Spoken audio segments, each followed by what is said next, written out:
நிம்மதி இயேசு தருகிறார். நீ தேடும் நிம்மதி இயேசு தருகிறார். நீ நாடும் விடுதலை அவரிடம் உண்டு. நீ நாடும் விடுதலை அவரிடம் உண்டு.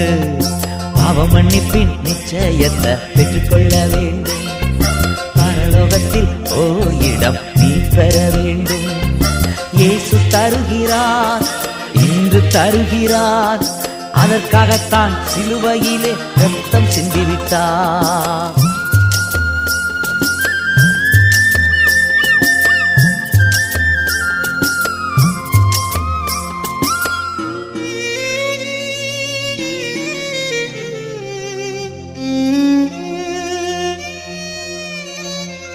வருத்தப்பட்டு பாரங்கள் சுமக்கின்ற மகனே, வருத்தப்பட்டு பாரங்கள்